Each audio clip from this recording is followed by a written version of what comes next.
You're listening to the Patriot Nation podcast.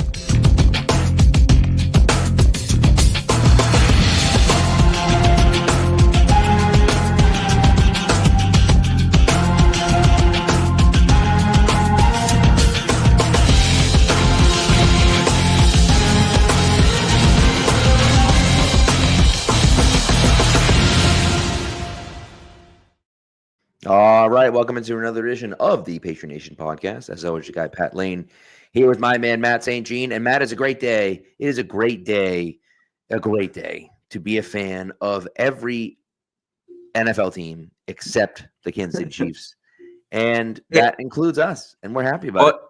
I would include the New York Giants in that list as well. That's a fair point. Fair point. It's a tough day for Giants fans, which is Mahomes loses. Giants fans are sad. Saquon was good, but not, Yeah, he was a big reason why they got here, though. Correct. Yeah. Any day where Chiefs and Giants fans are unhappy on the same day is a good one. My buddies from Philly send in tweets and stuff back and forth all day, and I think I sent him twice the number of things that he has sent me, including one tweet that said, "I think Patriots fans are more excited about this than Eagles fans." It feels true. Just an incredible hate watch last night. Very satisfying. It was legendary. It was legendary. And listen, Brady has had some bad games, right? Mm-hmm. The 2009 game against the Ravens feels like probably his worst playoff performance of all time. Of course, they gave up the Ray Rice run literally in the first play of the game for like 80 some odd yards. It was 87 yards on the very first play of the game. And it was over at that point, and the Patriots had just no chance. Of course, that was a weird season. Brady had kind of been hurt on and off. He lost Wes Welker 6-7 days before that game. Like it was a weird end of the year, that 2009 team. And that was probably, and you tweeted this out too, that's probably one of the least talented teams that Brady ever played with. And so that 2009 team was rough. And the 2010 team, of course, had, losing to the Jets, but they lost to the Jets, but they weren't like, they didn't lose, 40-22 to the Jets either. You know what I mean? Yeah. No, I think if you go through, I think one of the big points of discussion today has been, comparing this loss to Brady's playoff losses in general. The Ravens' playoff loss is definitely the closest. What's funny about that to me is that it's at almost the exact same point in his career. Yeah. Because if you go by just like the number of games started, like where Mahomes is, the number of games 2009 for Brady, like midway through that season. So it's right around the same point in their careers. You're glitching out on me, Matt. I don't know if it's me or if it's you. Yeah, it makes it interesting. But that 2009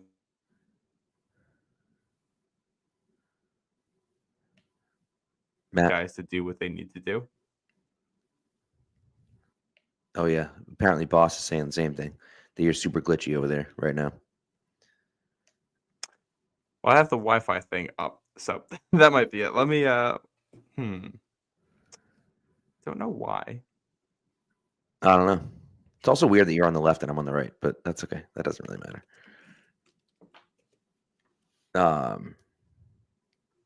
All right, we'll figure it out. Hold on. Yeah, why don't you? Yeah, you could hit Matt. Will be back with us in a second. We're dealing with some technical difficulties, but as he said, though, we're kind of in that point where it's around that 2009 season for Brady as far as like time in the league is concerned, and of course, in that moment, because Brady doesn't. Brady had the 2007 season where they went undefeated, and then of course lost all of 2008, and so of course that makes a difference as well. Let's see if Matt's back. Matt, are you back? Hello. Is it working? Yes, you're back. Okay. Yes, you're back. Jermaine says Matt's looking like Mahomes did last night. Oh my goodness. I guess it's in New York, they're just not trying to let the Patriots fans win. They are not, and I don't blame them. I said one thing about the Giants, my internet starts to go. The Big Brother's listening to us. Eric Adams is listening to me. Yeah. No, I think, this, if you just look at the stats and like where it is in the career, this loss is similar to the 2009 Ravens loss for Brady. Yep. I think there are a couple massive differences between the two. One of them, obviously, one's in the Super Bowl, one isn't, which probably is a point in Mahomes' favor. Because, you have good games before it, but that Patriots team is one that struggled for most of the season. They won games, but it was fighting. It was hard for them. Yeah. That was in that transitional window between the dynasty era and the new dynasty, where the talent was just depleted kind of in the middle class of the roster. And that's the year where you get the famous Belichick quote, then I just can't get these guys to do what they need to do. Yep. So the team around Brady at that point was not good.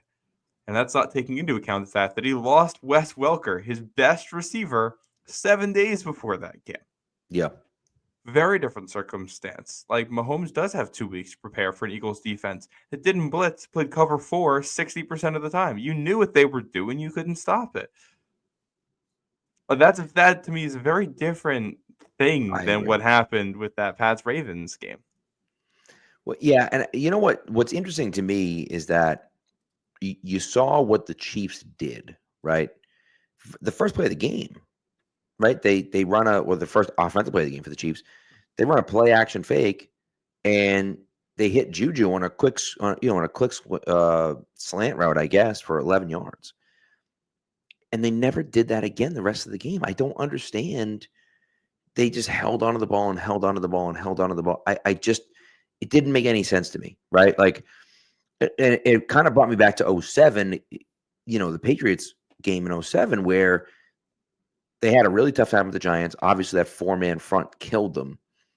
But, they didn't really go to that quick game a lot. And I was surprised by that. And then as soon as they did go to that quick game, they had some success, right? And, of course, they took the lead, right? 14-10, and then of course ended up losing at the end. But it was a strange situation for me, and I didn't understand what the Chiefs were doing, not going quick game. It just didn't make any sense to me. And I also feel like he rushed. He rushed some of those throws where, some of the passes to Kelsey across the middle. Hopkins, of course, has that bad drop, but that really wasn't that. It was a surprisingly inaccurate pass by Mahomes.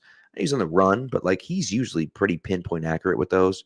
And it wasn't off by much, but that could have been a massive gain to him. And instead, he ends up kind of diving forward in a weird way or whatever. And so, that was an issue. I thought that was, one of the, and again, the Eagles were a significantly better team than they were last night, but I thought that there were some things the Chiefs could have done to at least make it semi-competitive.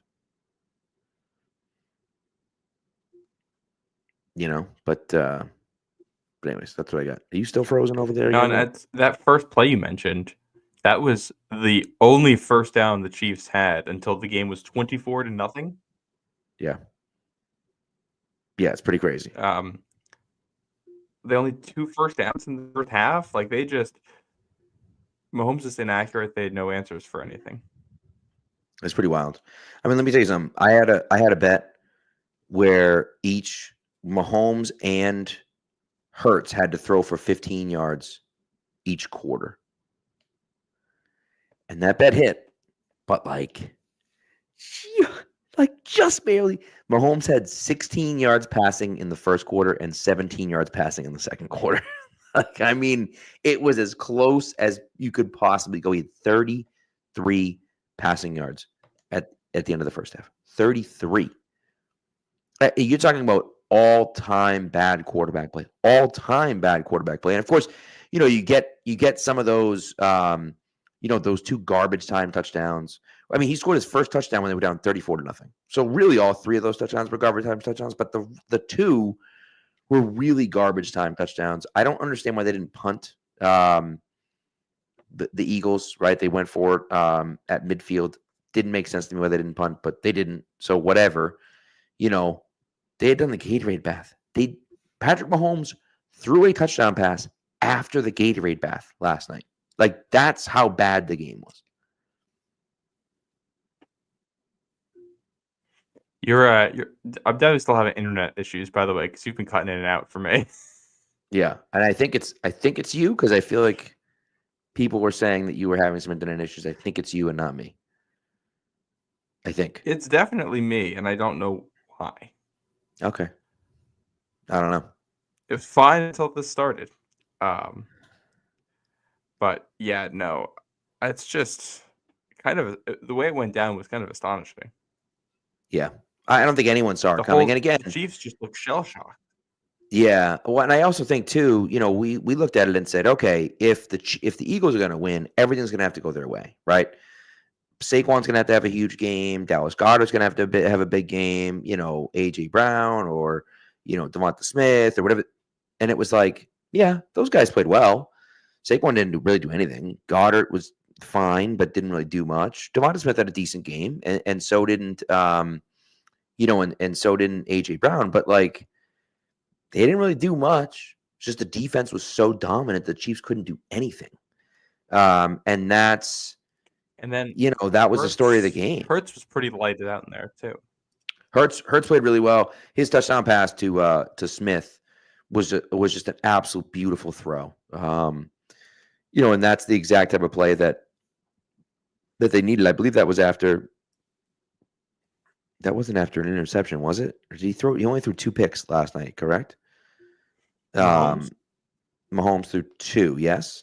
Yeah, they were like basically back to back. Yeah, they were. They were back to back passes. I'm trying to think of how they got the ball. How did they get the ball at the 46?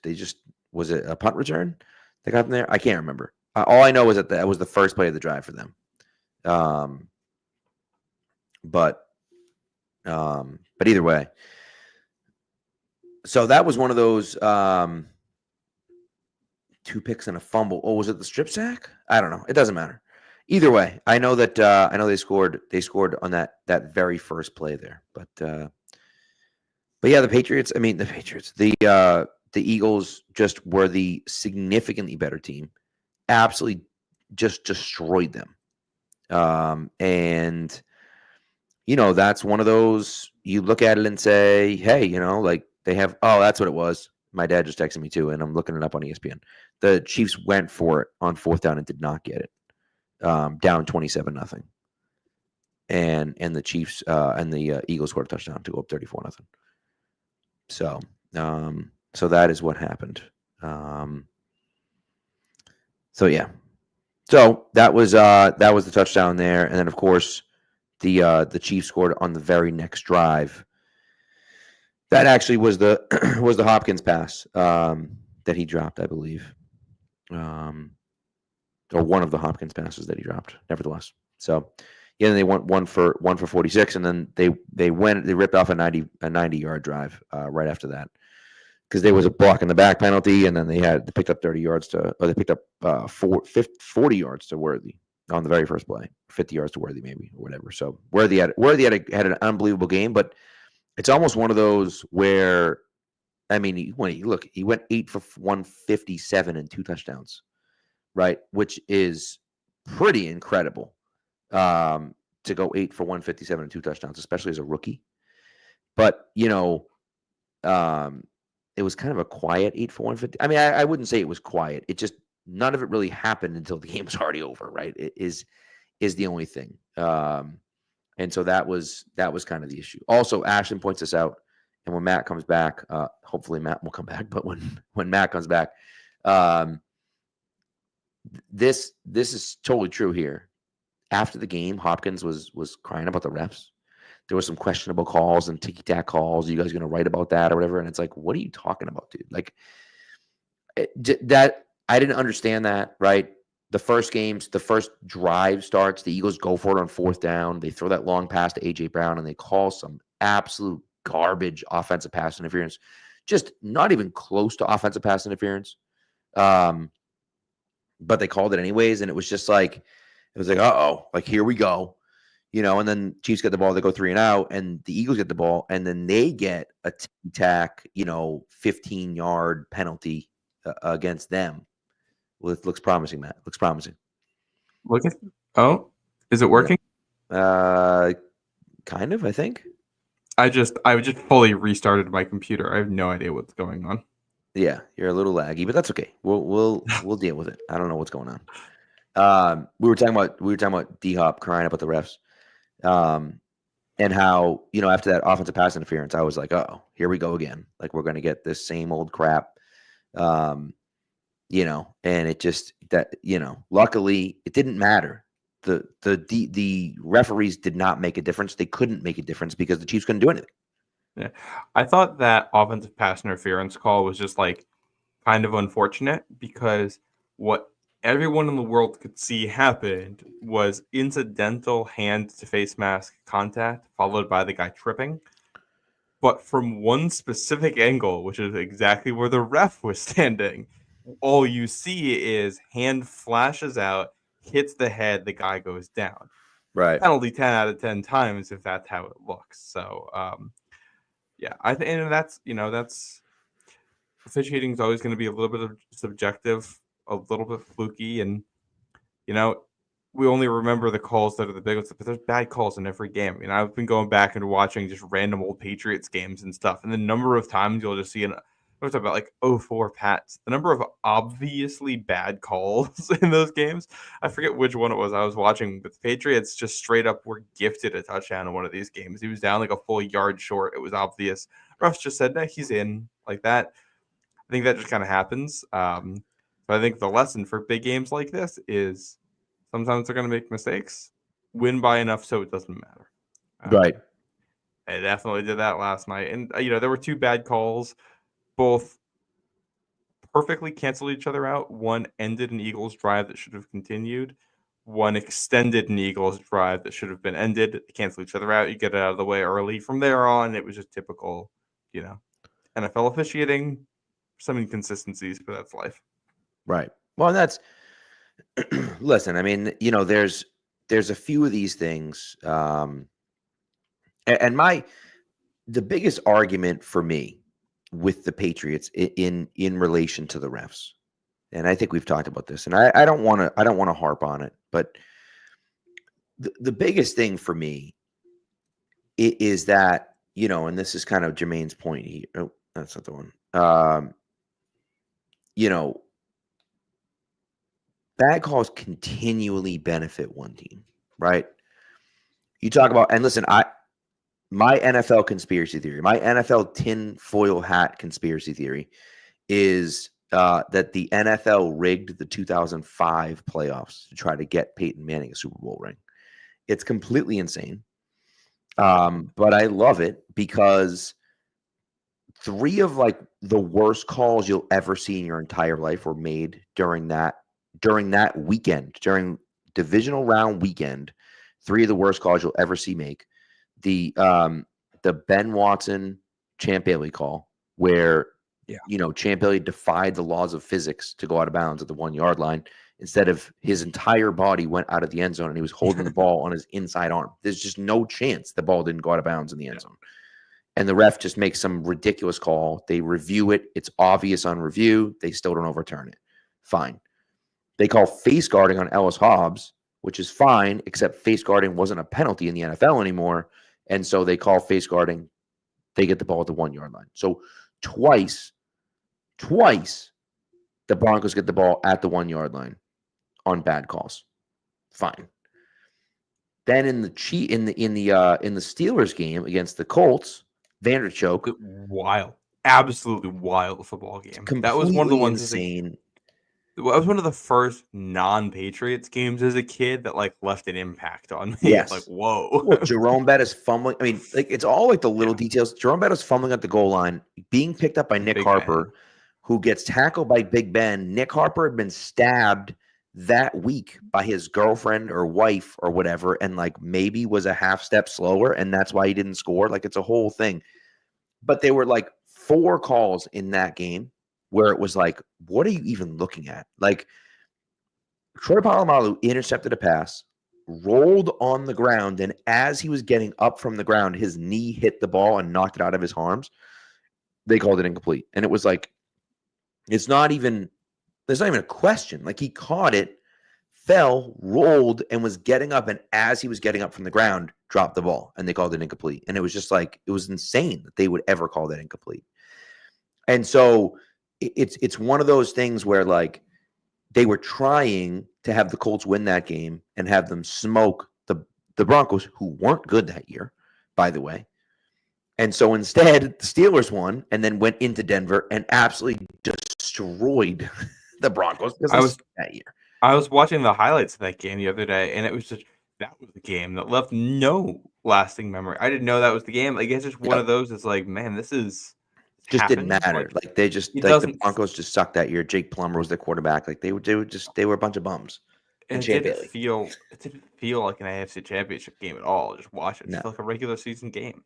And then that was the year against the Seahawks, where they had that non-pass interference call in the end zone. It was a whole thing. But either way, that weekend felt like it was very slanted towards them. But nevertheless, my point being is that the Patriots got a lot of bad calls against them over their time, and there hasn't been many against the Chiefs.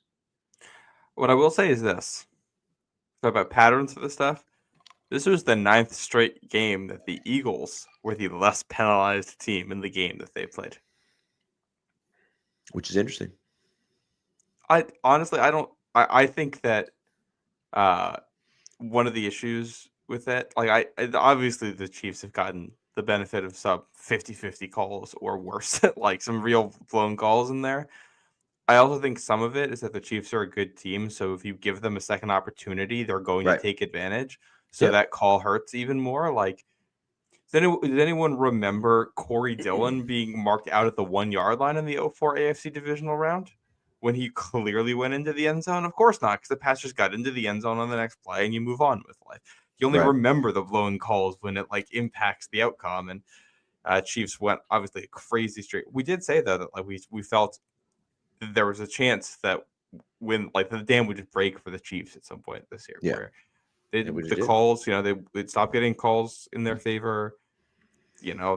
They'd stop getting blocked kicks and field goal stuff and all the kinds of stuff that was happening all year long. And if that happened, they might it'll all come crashing down at once, which is what happened on Sunday. And it was, you play a team with that much better than you in the trenches. That was crazy. Sheer domination, and the way this is what I was trying to say earlier. I don't know if it got through or not. My transmission from an alien planet here of New York City, but Mahomes looked rattled from like the second possession. I think it was Nate Tice or Robert Mays or one of those guys was talking about how like on the TV copy you could see it scores 10-0 and guys are going up to Mahomes on the sideline being like, "You good? You good?" It's like, it's 10-0 in like the first quarter. What do you mean, are you good? Like, why are we having this discussion? What's going on? It was weird. Yeah. I didn't like, I don't know. The vibes were off for them all day long, and I enjoyed it. Sure was. That was great. I enjoyed it a lot. And I was surprised they didn't run the ball. It was weird to me. Like, you couldn't block them. Yeah. But like, I don't know, try to do something different. Run a screen pass or run a, like, I don't know. Well, it was weird. Well, like, for anyone who saw my tweet this morning, comparing this to Super Bowl 49 with Brady and the Seahawks, Brady in that game was pressured like 30% of the time, still less than what happened in this one. Yep. Patriots couldn't run the ball, 21 carries for 57 yards. You're under 3 yards a carry. You can't move the ball on the ground at all in that one. It's all passing. His time to throw was like 2.2 seconds. You just get the ball out in a hurry every single time. Pressure can't get to you if the ball's already out. What was Mahomes' time to throw? It was like over 3.5, I feel like. Like, it was just, he couldn't see the field. Right. His rhythm was totally blown. It's not like every receiver was totally covered. There were opportunities that he missed. And then opportunities that he missed mentally, opportunities he missed just by missing the throw. And then there was never a change up Well, actually, the Chiefs opened with their changeup, like you said, and never went back to it. Like they didn't have the Eagles just sat back in quarters the whole game. They played like the same coverage for basically the entire game, and it's the Right. coverage you knew they were going to play.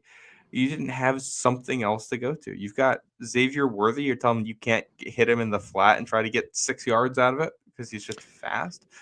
Like you can't dump it off to Kareem Hunt or, obviously Travis Kelce physically is not what he used to be anymore, and I think that was very obvious on Sunday. But you can't get one of these creative tight end screens to like Noah Gray, try to get him in space, like Hollywood Brown. Like you got some guys on this team that you can work with here, and there was just nothing. I don't, and I think this is, I guess, one of the flaws with some of these over designed. I don't want to say over designed because that feels insulting.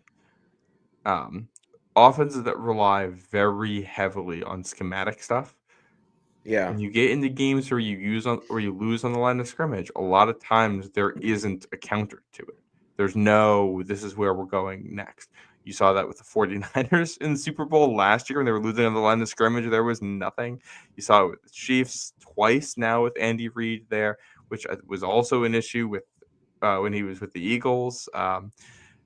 You've seen it with McVay. You look at Stafford's numbers when the Rams have a decent offensive line and when they don't. And I think this is one of those things where Brady really does stand alone. 2014, you got the 30th ranked pass blocking unit in the league. You got to throw it 50 times in the Super Bowl against the best secondary of the decade. 4 touchdowns, 75% completion percentage or whatever it was, 74%. Like it's just, you're just nails. And like, this is why, if I can rant for a second and continue this, I think we have been upset with people throwing Mahomes into the GOAT category so fast. Like the longevity, the ability to do this over and over and over again matters against different opponents in different types of games, in different situations. That was the thing with Brady. The way he won the Super Bowl in 01 is different from 03, is different from 04. Those 3 Super Bowls are just same margin in all 3, but they're distinct from one another. They're very different games. Right. Super Bowl in 2014 is again a different style of offense. 2016, slightly different style, and 2018 you're kind of back to like what you did in 04. But it's these different styles and different ways of playing the game and adjustments. And watching the Chiefs come out here, this felt like Brady 07 in the Super Bowl. Just your line's getting killed. You don't try to run the ball, but you can't even when you do try to. Right. And you just have no answer for it all night long. I think, and this is what frustrates me about the media, is that it was not like, it's not on Mahomes that people are throwing him into this conversation. That's on people in the press who've decided that 3 Super Bowls in however many years is just what makes you the greatest of all time. We can just put him in that discussion now. So they set these expectations. The number of media people I've seen today clowning on Patriots fans for going after Mahomes. No, you were the ones that set the expectation for this. And I'm using media broadly. It is certain specific people. It is not all people. Right. Most of the people I don't respect, but still some people I respect. And I think we should have been way more honest about the discussion from the start. The start should have been, if Mahomes is able to continue this trajectory for the rest of his career, he might surpass Brady. That is fair. That is accurate to what has happened. Yeah. Instead, it was, if he wins 3 in a row, I think it's time to have the conversation, even though he would have just tied Montana. So then you get into the situation where, it does feel like the legacy is on the line already, and it really wasn't. Right. Yeah, it's, and look, I mean, I do agree with the fact that, we have to kind of take a step back and look at, okay, what's transpiring here, right? What is happening with Mahomes, and will he to me, and of course, I think it's a little bit different because I would think Mahomes is going to lose Reid at some point in the near future, in the next few years. And I think Kelce in the very near future. Yeah, if Kelce plays next year, I think it's almost undoubtedly his last. And so he's going to lose Kelce. They have Hollywood Brown, but who knows what's going to happen there. Xavier Worthy's been a really good player for them and has turned into a pretty good receiver for them. Yeah. And but- Rashee Rice, like when he's on the field, he's been good. Yeah. And Yeah. she's staying there. So we'll see. You know, I think that people look. I mean, people are recency bias, right? They have recency bias. It's the same reason why the NBA, you know, anyone that played before 1960 or 1970 doesn't count as far as the NBA is concerned. And so, you know, that's one of those hard things where it's like, you know, because he's new and because he's playing now, he must be the GOAT. And it's like, well, that's not the case, right?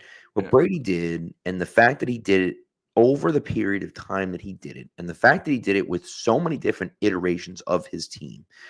Now, of course, he and Belichick were the mainstays. I get it.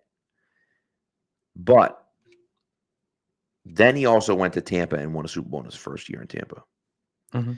And if they hadn't called, if, you know, stupid Todd Bowles hadn't called a zero blitz against the Rams, they might have won back-to-back Super Bowls. And so, like, that's where you look at it and say, okay, Brady would have had an insane comeback against the Rams, another insane comeback in the playoffs against the Rams, and potentially won another Super Bowl in Tampa. And then he would have 8, and you'd be sitting there saying, like, no one's ever going to catch him. You know, and so anyways, he just did it for so long. Mahomes is a great player. In my opinion, he's the best quarterback in the league. I don't think it's really that close. I love Josh Allen. I love Lamar Jackson. There's no one else you'd rather have. Yeah, I love Josh. I love Joe Burrow. I like Jalen Hurts quite a bit, although I don't know if he's in that category. But, like, you know, I like a lot of young quarterbacks as well. But, like, Mahomes is the best quarterback in the league. That's the facts. And until someone, you know, unseats him, he's the guy. And so that's fine. I'm okay conceding that. But all time, he's got a long way to go to pass Brady. I don't know if he's past Montana yet. I think you can make some arguments about the Montana and, you know, he's been to more Super Bowls already. That's correct. Yes. And so listen, one short. You know, the other part of it for me is that, and people had mentioned this too, like after Brady won 3, people were already trying to put him ahead of Montana. And so I understand that, right? I also think that Brady really did a lot of work in dispelling that, you know, and I don't know how much Mahomes has tried to dispel the GOAT stuff. I don't listen to him talk enough about that. But Brady really was like adamant that wasn't the case, and Montana was still the greatest quarterback of all time. Now, he was like his hero when he was growing up, so maybe it's a little different. But, you know, he really kind of went out of his way to do that. So anyways, that's nevertheless, that's neither here nor there, I suppose. But it was just an interesting thing for me that I just think the conversation shouldn't be happening yet.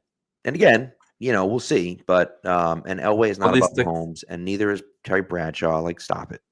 Yeah. Well, like, I think we can have a conversation. It's just not the one that we've been having. The conversation is, what does he need to do to, like, what kind of longevity are we talking about?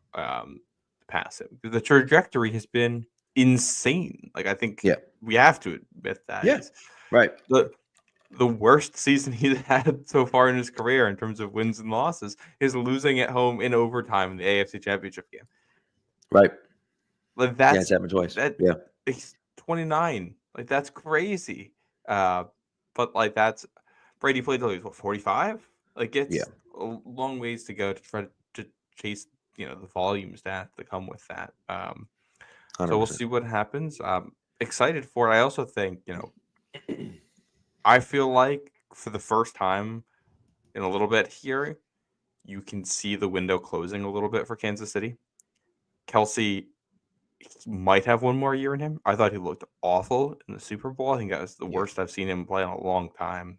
And physically, he looked like he was struggling. Does he have it for next year? I don't know. Like, if he comes back next year, is he the same guy? I'm not even sure he's an impact player for you next year. This is what you're getting. Like, is he even tight end 1 for the Chiefs? Like, that's just wild. Yeah, with how he looked on Sunday. Reed is getting all up there, 67. Yeah, Like I that. mean, and he could go another 5 years, 6 years. You don't know, right? But If he wants, I mean, if he wanted to go another 10, maybe he can handle that. And that might get you, I mean, that get Mahomes till almost 40. So maybe he does stay the rest of Mahomes' career in Kansas City, or most of it. But like, he's getting older. Like, that's something to think about. But I think more importantly, look at this Chiefs offensive line. You don't have a left tackle. You have a right tackle in Jawan Taylor, who will have to be on the roster, but who just flat out stinks, and Yep. they owe him a lot of money. They don't have cap space. So they're going to be losing one of their good guards in Trey Smith. Like, he's almost definitely gone. So it's going to be Joe Tooney, Creed Humphrey. You feel good about left guard and center. The other 3 spots on the line, like, you're counting on Sumatia to develop into something. And if he doesn't, man, I don't know what they're doing on the offensive line next year. yeah, they're in trouble. It could be bad. And Yep. if healthy on the field and not suspended, I like the pairing of Worthy and Rasheed Rice. But those are like number 2s. You need more than that, especially if your offensive line isn't good. So, like, all right, especially if you're losing tight ends, now you're kind of going like Jared Wiley to develop into something soon. This could very quickly turn into some of the down years for them, especially because, you know, you got Karlaftis and McDuffie needing contracts on the defensive side of the ball. Like, you got a lot going on here. So, you know, what that looks like for them going forward. I don't know if you had seen it. I put this on my Twitter, my Blue Sky. I made a graph the other day. I was very bored on my commute into work. So what I did manually was I counted 1 to whatever it was, the number of starts that Mahomes and Brady have made in their careers. And for each game that they played in, I counted the name of what I called them Hall of Fame receivers that they were throwing to. Yep. Between the 2 of them, I counted 4 guys. And that's going to be, 6 guys. For Brady, it's 4. Moss, Welker, Gronk, and Mike Evans when he gets down to Tampa. Right. Yep. And for Mahomes, it's Tyreek and it's Kelsey. The disparity between the 2 of them. Oh yeah. Brady doesn't start with any of these guys until the 2007 season. Yeah. Mahomes has had 2 of those guys on the field in every His game entire for career. over half of his career, and at least Yeah. 1 still with Kelsey for most of it. Like, I think the only game he played his first start with no one because it was all backups, and then from there, there a couple games where Kelsey was out after Tyreek left, where it's been none of those guys in the lineup for him. But he has very consistently had Hall of Fame level weapons to throw to, and I didn't count like DeAndre Hopkins or Ocho Cinco in 2011 or like Josh Gordon or a guy like that. Like, I'm not counting the late career 1 year edition. Maybe Antonio Brown has gone to Duke says. But, you know. Fair. I didn't think about that. But what you do see is that Brady had a 7-year run there as a starter with no talent to throw to. Yeah. Well, not no talent, but no elite talent. Yeah. And Mahomes has never had that stretch in his career. It feels like that could start week 1 next season. What does it look like? That is the next chapter for Mahomes, and like that's you end up in a world where you're the 3 or the 4 seed in the AFC a couple of years in a row, and things get a lot more difficult for you in the playoffs, and you might see some Mahomes wild card round exits, divisional round exits, and the narrative will start to change if that happens. Yeah, I agree. So, all right, let's do our ad read, and then we'll get into some Patriots talk.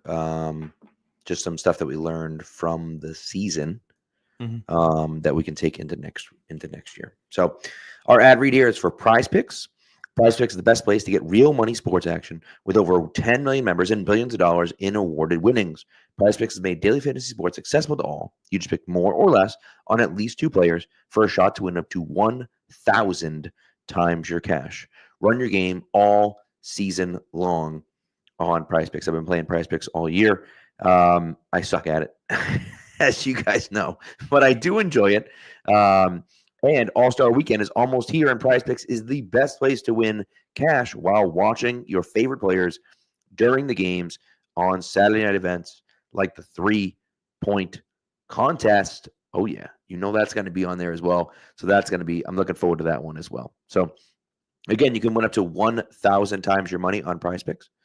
Okay. And it's the best place to get real money sports action. Now, it does include the flex play, which means you can still cash out if your lineup isn't perfect. You can double your money even if one of your picks doesn't hit. It's pretty nice. It's pretty nice. What are you going to do is you're going to download the Prize Picks app. You're going to sign up today. You're going to get $50 instantly when you play your first $5 lineup. You don't need to win. You just need to play. So again, you're going to play your first $5 lineup. You're going to get $50 instantly when you download the Prize Picks app and put in the promo code CLNS. Now, they also offer weekly promotions that can lead to big payouts like Taco Tuesday, which of course happens every Tuesday. And they also discount selected player projections up to 25% to provide even more value to your lineups. So again, download the Prize Picks app, put in the promo code CLNS, and when you play your first $5 lineup, you will get $50 instantly. Prize Picks, run your game. Okay. So let's get into some takeaways from the season. Luka making his debut with the Lakers right now. Oh, good point. Good point. They do have some. If you're listening live, they do have some options for Luka. I think they call it like the sevens, where it's like 7 assists, 7 rebounds, things like that. So if you want to get in on the action there, I think the game's already started. But if you want to get on the action, you can probably still get in there. So, so some takeaways. I think for me. Yeah, if you don't mind, I'm gonna start, and I'm sure you have this one on the list too. Do you want to explain the game we're doing real quick? Yeah, sure. We're just doing some lessons learned about the 2024 season that we're gonna carry over for the Patriots into the 2025 season. And of course, this could be lessons from the Patriots. It could be lessons from the Super Bowl. It could be lessons from the season in general. Things that we took away from the season that we think the Patriots need to carry over into next season. Kind of guide their ship in the right direction. So, so for me, I guess I'll go first. The trenches. Go for it. Trenches. Win the trenches, right? This has been a key, I think, forever since football was invented. But you have to win the trenches. And if you don't, you lose. Right? If your offensive line stinks or your defensive line stinks, you're probably going to lose. And I think that the Patriots, one of the reasons I like the fact that they hired Mike Vrabel is that Vrabel has always been a guy that loves the trenches, that, makes it a priority to improve the offensive line, makes it a priority to improve the defensive line, and puts draft capital and free agent capital into that. And that's, that to me is a big part of it, because as Boss GM says, you have to draft elite offensive tackle talent. They typically do not hit free agency. And so you have to be able to pick those guys in the draft at some point. If you can pick one, later on in the draft, that makes your life even easier if you can do something like that. So anyways, that's my takeaway. Number one is the trenches. I'm sure you have something similar to that. But my number one, the trenches always matter. So yes, we're very much on the same page. I do.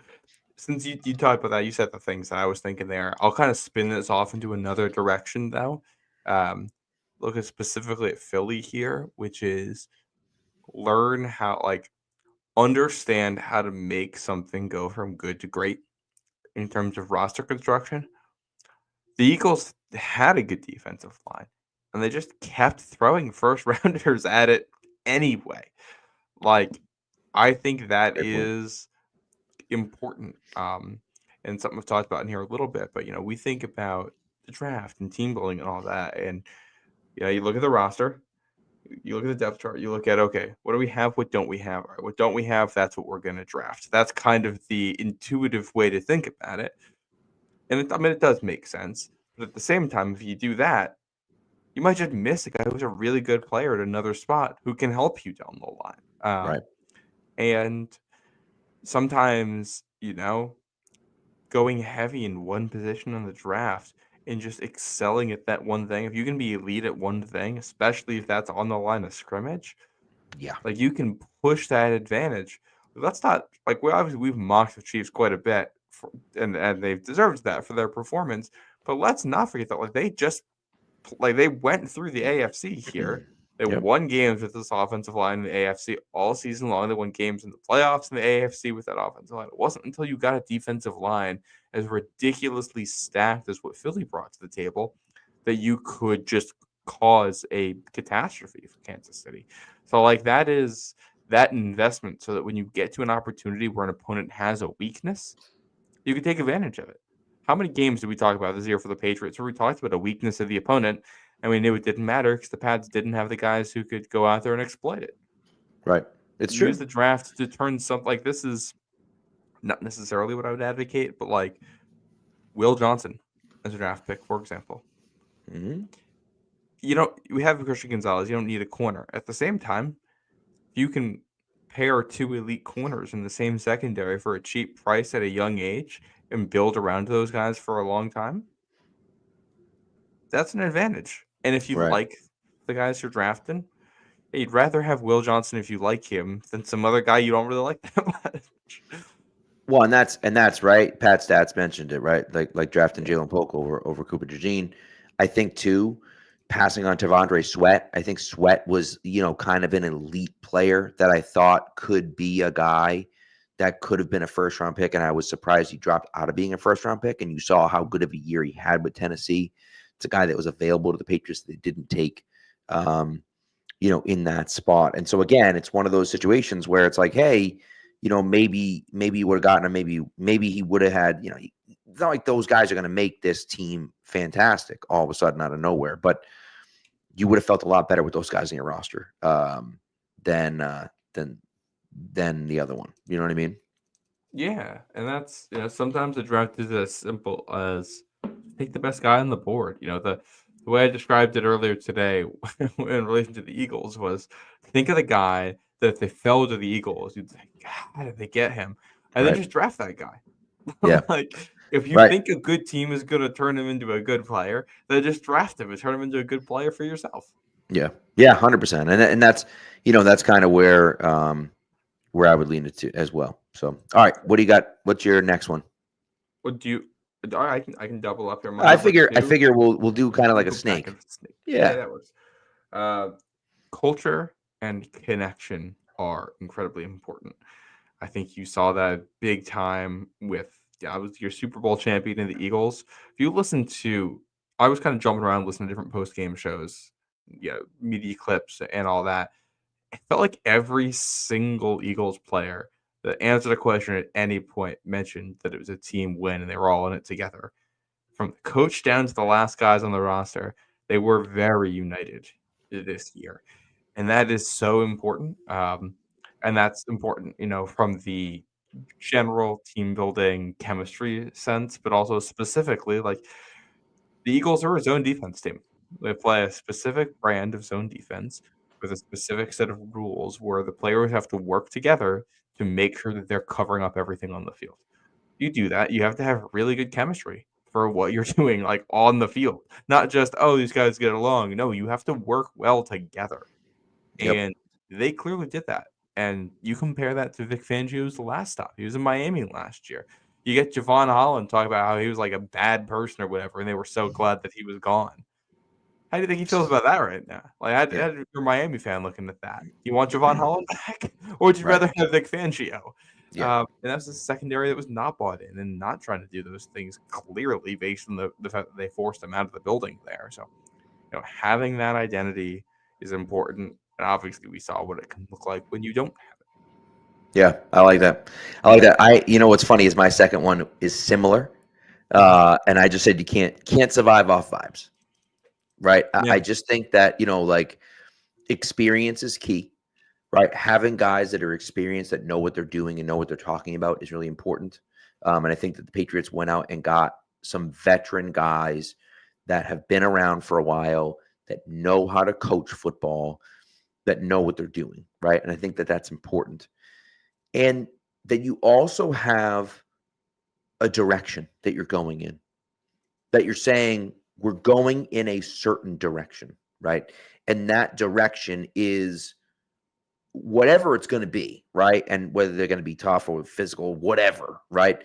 That they have a direction that they're going to. And, that guides them in everything that they're going to do. And I think that makes such a huge difference. And I honestly feel as though, that's going to be a situation for the Patriots. I think that's a good thing, right? Everyone can kind of be pulling in the same direction. So now the scouts are talking about this is what we're doing, and the players are talking about this is what we're doing, and this is how we're doing it, and so on and so on and so on. I think that makes such a huge difference because honestly, you look to the Patriots this year, they didn't have that, and and that's why they were where they are. Well, I think a great example of what you're talking about is the Commanders. Yeah. Knowing what their direction is, and it's that combination of knowing your direction and the culture that I was talking about that came together there to turn them around so quickly. Yeah.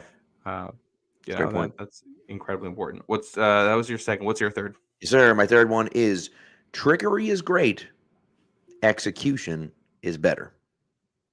And so, look, I think we talked about, and this kind of comes back to the Lions a little bit for me. I think we come back to some of the things where, we ran these cute plays and we did this and we did all sorts of these, we're going to do this and do that and that's great. That's all well and good. And we can talk about all that other stuff. But for me, you got to be able to execute at a high level consistently.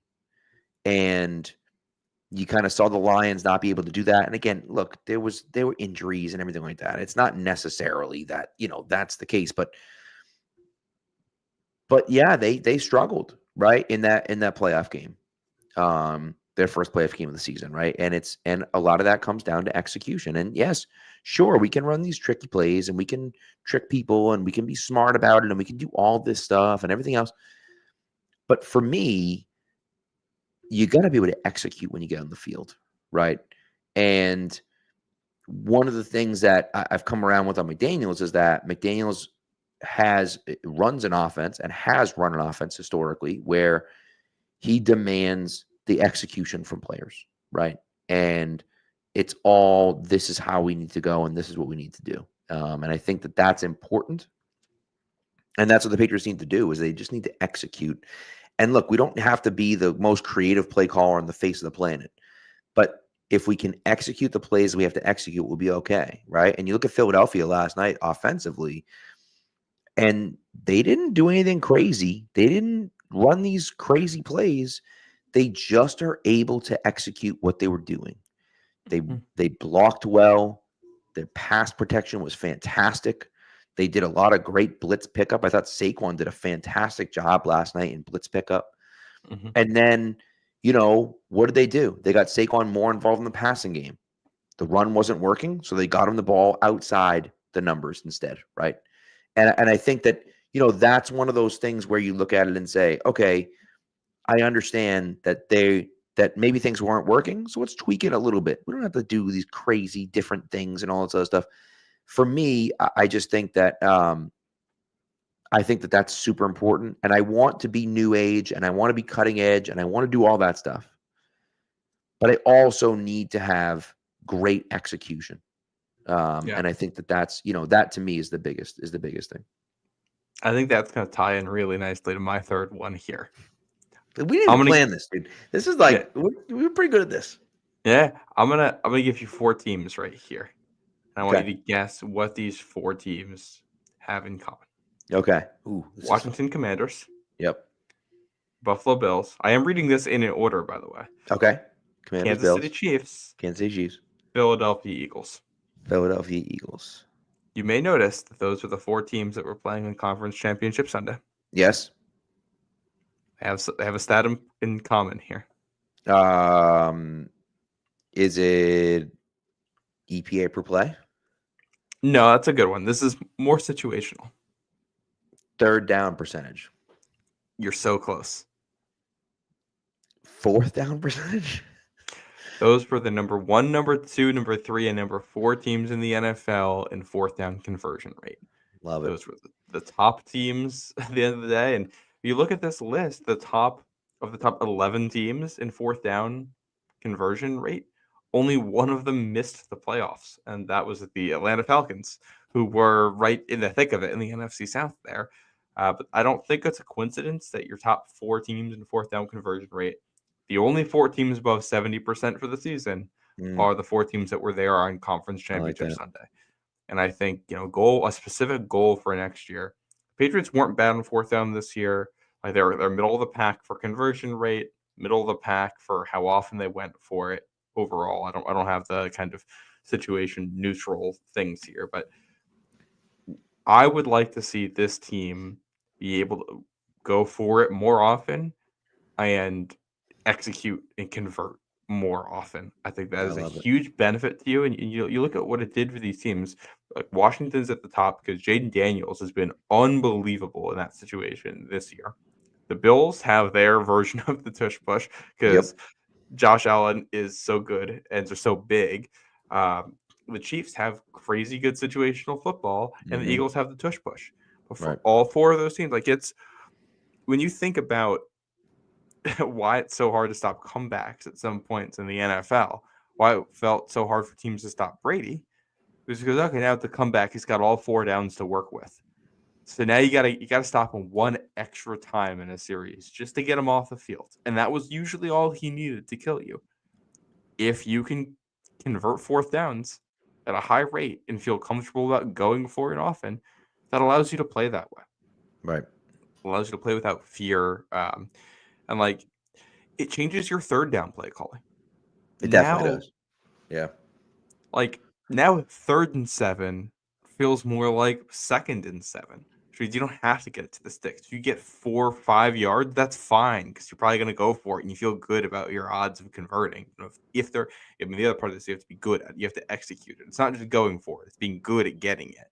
But you feel comfortable going for it. And now the fact that the defense knows that means they might play more aggressively, which means you can get some of these third downs. It just changes the whole dynamic around play calling on 2nd, 3rd, and 4th down, really.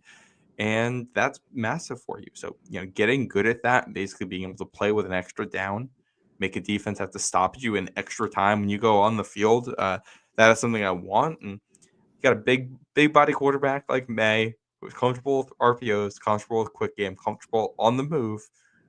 There's no reason once they get the personnel they need on offense that you shouldn't be able to design an exotic and high quality 4th down package. Yeah. Love it. All right. What do you got? What's your 4th one? I thought we were doing 3. I thought we were doing 5, but that's okay. Oh, you did 5? I only did 3. That was my final one. Oh, that's good. I texted you 5 earlier. Oh my god. I'll give you. You know what? I'm going to give you one more that actually goes along really well with the one that you just talked about because my 5th one is a little shaky. The last one I'll give you that I feel like goes along well with the one you just said is don't play scared. Right? Yeah. Don't play scared. And I want you to go for it on 4th down. I want you to go to push and press and take those opportunities when they come to you. But I also don't want you to overdo it. To look at it and say, we have to go for it here. We don't have a choice. We're in trouble and you don't have to play scared. Right? Go out there and play as though you're the better team and you're going to win. Right? And I feel like a lot of times the Patriots haven't done that, certainly in the last few years. I think the Bills didn't do that last weekend against the Chiefs, and that's why they lost. And I think that the Eagles, came out and didn't play scared last night. And I think that's a big reason as to why they won. Right? And so, because you have to take chances sometimes, but you also don't want to take too many chances. Yeah. And so, so we'll see. Well, I think that's kind of a synthesis there of, the culture aspect that we talked about, the directional aspect that we talked about, knowing who you are, and the execution of it. That is how you're able to play with no fear. And that's what I think that's the direction this team has to get on. They have to get to that point where I don't expect this to be who the team is week 1 unless they really nail some stuff with the draft. But yeah, like that season's probably still going to be a little bit rough. But you want to have that culture be obvious by the end of year 1. Exactly. Yeah, that's clear. I can actually come up with, another one here to add on. I can have a fourth so we can balance it out, which is just like be really good at finding good players where other teams can't. Yeah, we talked about the Eagles. Eagles have drafted very well. They also got a franchise left tackle in like the 7th round with the international pathway. Sure. Their starting linebacker, who got an interception in the game, was a reclamation project for former first-round pick. And this is the kind of stuff that we know about. Like, you talk about, it's not obviously not one-to-one different spot on the line, but like Stephen Neal being a guy who you're bringing into the offensive line. So the Patriots did. Kyle Van Noy is the first guy I think of when I'm looking at Zach Vaughn. Van Noy did in New England. Reclamation project where you're able to turn him around into an incredibly useful player just by putting him in a different role. And to be good at that, you have to be good at the things that we've talked about here. You have to have a culture. You have to have an organizational direction. You have to have guys who play with confidence and no fear. That's how you get the best out of players who haven't been their best elsewhere. Mekhi Becton's another name on this list for Philly. By inserting them into a situation where they're already going to have a defined role. They're playing with guys who know what they're doing. They're in a culture that's working and getting guys working hard and smart on their bodies and the scheme. And the organizational direction aspect of it too. You got to know what you're looking for in these guys. It's not, you got to, because you compare this to the Patriots, like, the Eagles were kind of counting on a cast-off Jets offensive lineman. They're going to be a key player for them on the offensive line and hoping that this random linebacker might be able to start for them. The Patriots have tried that strategy and it hasn't worked. This is what we've been critical of the Pats about because they've tried these kind of lower investment strategies to go after guys that haven't gotten it to work. And I think that's where it goes back to the organizational direction that you talked about. Well, yeah, and not just the organizational direction, but then the coaching staff, right? Yeah. And the understanding of where can I put in. And I always said one of Belichick's greatest assets was his ability to find what players are best at and also find what they don't do well. And then just ask them to do the stuff that they're best at. Right. And, and Zach Bond's a great example of like, he really wasn't working outside. And they're like, you know what, let's move him inside and see what happens. And he was incredible this year. Right. And so, it's some of those things where, and you wonder, all right, Zach Bond's probably going to get paid quite a bit this summer. Does he deserve it? I don't know. Right. Will he be the same player in a different system that he was in Philadelphia? Probably not. Right? Like it's hard to project those things, right? The Josh Sweat, Josh Sweat's always been a good pass rusher, but he's going to get top of the market pass rushing money this offseason. Mm-hmm. Is he that guy? I don't know. Maybe, but I don't know. And so, and those are those types of things that because the Eagles are so good and because they can isolate guys and have them just do what they're good at, that, it makes them look a lot better than they are. And it doesn't hurt that they're surrounded by a ton of talent as well. Yeah. Which, you talk about leaving, what are they going to be elsewhere? The same thing we talked about with the Chiefs and with the Patriots for a long time. Guys who came in the building, had defined role. They go elsewhere. They get their payday. They're never as good. Right. What is incredibly important in that? We talk all the time about college scouting. We talk all the time about pro scouting. Mm-hmm. What we don't talk a lot about is self-scouting. Right. You have to internally in your building have a really good idea for who your players are, what their strengths and weaknesses are, what their scheme fits are, and what the holes in your roster are that you can attack. And that was an issue for the Patriots this past season, re-signing a whole bunch of guys without a vision for it.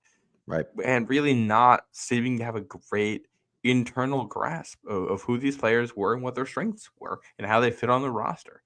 Oh, that's an issue for you, and that's where you see teams make mistakes with this stuff all the time. So, obviously, the pro and the college scouting need to get better for the Patriots, but I think it's clear that their internal self scouting needs to get better too. We saw the number of blitzes that they brought last season that got totally picked up. That's a self-scouting issue. That means that you're tipping something on these blitzes, and all year long you can't figure out what it is. Right. Like you gotta figure this stuff out, and hopefully that's where Vrabel can, take it to a new level. Yep. Yeah, and we'll see. And I think I'm hopeful that he'll be able to, right?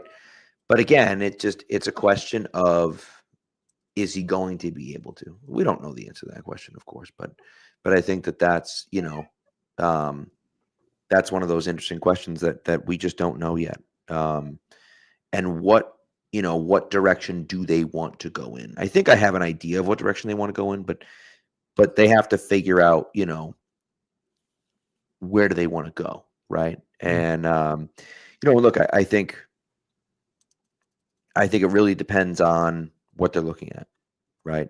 And of course, and Boss GM mentions the Okorafor signing, which was obviously a terrible signing, but I think they're going to have to sign a few depth guys, right? And that might be painful for Patriots fans, but they're going to have to. They don't have a choice, right? They need depth on the offensive line. And so some of those guys may not be flashy. Maybe they will sign Trey Smith, and maybe they won't. I don't know. Maybe Trey Smith won't even leave Kansas City. Who knows? But, Ronnie Stanley is the guy I want. There's a very good chance that Baltimore does everything they can to keep Ronnie Stanley in Baltimore, because he's a phenomenal left tackle, and you don't let those guys walk for nothing, right? And so, I'd be surprised if Baltimore lets him just walk away. If they do, I think the Patriots would be stupid not to throw him a ton of money.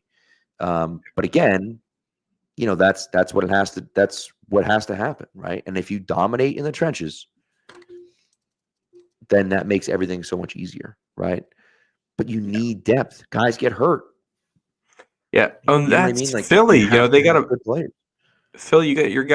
You're moving on from Jason Kelsey. So you got a first-time guy, stepping up this year at center who did admirably. Then you get to the NFC Championship game and he's hurt, and now your next guy up has to play, and that's next man up was a mantra in New England for so long. You want a good offensive line, you got to go 7 deep. Really, Right. like you got to have 7 guys you feel comfortable putting on the field, maybe even 8. Pastor at 1 right now. So a long ways to go, and you just gotta keep making the same types of additions they've been making the last couple of seasons. You just have to do it with a better eye, better coaching, get Absolutely. better results out of it. Then you combine that with, if you're spending money, nailing those and hitting in the draft. There's no way to be good on the line of scrimmage without drafting. There isn't the quality of players aren't there in free agency, and you don't have enough money to sign, a championship level starting offensive and defensive line. That'll be your whole salary cap. Yeah. No, and I agree. But again, and people have mentioned his name. Abdul Carter's the guy for me at 4 if he's available. I'm starting to think he won't be available, but if he is, he's the guy I want at 4. And then again, you draft a tackle at 38, or you try to trade for a tackle, or you try to sign a tackle or trade for a tackle. And you try to solve your offensive line problems another way, or you move back up into the first round and take a guy like, I don't know, Kelvin Banks, or, Ursley from Arizona State that I had in my last mock draft, and so on and so forth. So we'll see. But and this is kind of where the balance of, there's a lot of platitudes that I think we said that are important when we're talking about our lessons learned from the season, but applying them is important because, prioritizing the line of scrimmage is a huge thing for this team. But so was what I said about, just doing the simple things in the draft and not overthinking it. Just take guys who you think are going to be good players and fill things out from there. And, weighing these things against one another when you're looking at the draft. We'll see who's on the board when the Patriots pick. It's a world in which Abdul Carter is gone. Who do you want next? Mason Graham is someone that people like. Do you like him there? Will Campbell, is he a tackle? How do you feel about him? Is he someone you're willing to take it for? What do you? And if you're saying we want to prioritize the trenches, but we're sitting here at 4 and Carter's off the board, Graham's off the board, and we don't really like any of the tackles at this spot. All right, what's our next option? Because what happened last year is they traded back and then forced a pick, or just forced a pick in a situation like that, drafted for need, reached and got totally burned on it. Right. So don't do that again. Just don't stop it. Don't quit messing around. Just draft good football players. Right, correct. And that's the one thing about the Patriots is that there's so many holes that they don't really have needs. Their needs are just everyone except for quarterback, right? And so and if I'm not taking Ashton Genty at 4. Correct, right. Yeah. You know what I mean? And so you just take the best player available. Whoever's there, you take him, right? Because he's the best player available. And you might look at it and say, well, we're at 4. Carter's gone. Travis Hunter's gone. Maybe even Mason Graham's gone. And we're looking at saying we don't love any of these guys. We can move back to 7 or 8, though. We can move back to 6 even. Mm-hmm. And pick up some other assets and then go from there. And then get a guy that we like at 4 that we'd probably take at 4, but we can get him at 8 instead, Yeah. And so I think that's kind of that next step of like, sure. And then look, if it's Will Johnson at 8 and he's going to be a lockdown corner for you, is that really what you want to do? Not necessarily, but look at what the Eagles did this year, right? If you think he's the best player on the board. And that's the thing, right? They drafted Quinion Mitchell in the first round and then Cooper Jean in the second round. And so you look at it and say, your first 2 picks were corners? And it's like, well, yeah, they were phenomenal players for you this year. They took their part. They took their secondary from bad to great overnight with those picks and a couple other tweaks, adding Bond. And that's like, I think if you got 2 players similarly rated, you're leaning towards the guys in the trenches with where the Patriots are. If you don't have them similarly rated, just take the guy you think is better. If that's a Will Johnson or, I hesitate with tight ends in the first round. If Tyler Warren's on the board, Ted McMillan, depending on if you move back and are looking to make a pick somewhere, all right. He's got the size you want in a wide receiver 1.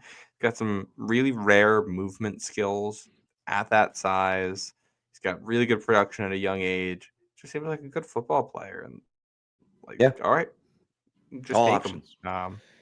All options. They should. So we'll see. Yeah, and it's again, this is kind of the needle you have to thread. You have to take the all options approach, but you also have to know exactly who you are. Right. And you got to fit both of these at the same time. It's just much easier said than done. I agree. Yeah. So, all right, that's going to do it for us tonight. We'll be back at some point. We're going to start doing some live mock drafts. That'll be fun. And we Thursday night. I'll have a mock between now and then. So we'll have to go over. I love it. That's great. And then I'll have a mock coming out. We have Patriots news. Probably next week. What do you mean we have Patriots news? What happened? According to I don't know who James Larson is, but this is a report from Players Agency. Patriots defensive tackle Jeremiah Farms has signed a 2-year extension with the Patriots. Well, I like that. How did you even see that? I just refreshed Twitter and it came up. James Larson. Yep. There you go. Love to see that. Big fan of Jeremiah Farms. I like that a lot. I think that he's not like an incredible player, but he's a good player for the Patriots. And again, the issue, depth pieces. The issue for their defensive line too is just not they're missing. Obviously, Barmore, you're missing your star, but your whole middle class of defensive tackles just wasn't there. So it's like Farms is your 4th defensive tackle. I can get behind that. Farms is your second defensive tackle, like he was at points this year? Absolutely not. Correct. Unless he gets better. Side note on this: Andrew Silva had mentioned this. I hadn't seen it myself, but Mike Reese was on a podcast tonight, and he mentioned that in his opinion, and he said this is 100% opinion, if he were the Patriots, he would be planning to build without Christian Barmore. Said there was no inside knowledge about Barmore's situation. That's just something he said that I feel like is worth mentioning while we're talking defensive tackles. Yeah, which is scary, and I don't necessarily disagree with him because you just don't know, right? Like, I don't know how you can pretend to know what's going to happen with him, and I hope that he's okay.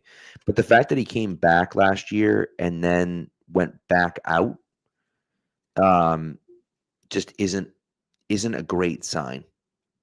And so, if that means that he has to, I mean, God forbid, has to retire or something like that, like because he can't get it under control, I don't know, right? But I don't think that's a terrible way to look at it, to say like, we don't know if we can really trust if he's going to be healthy or not, right?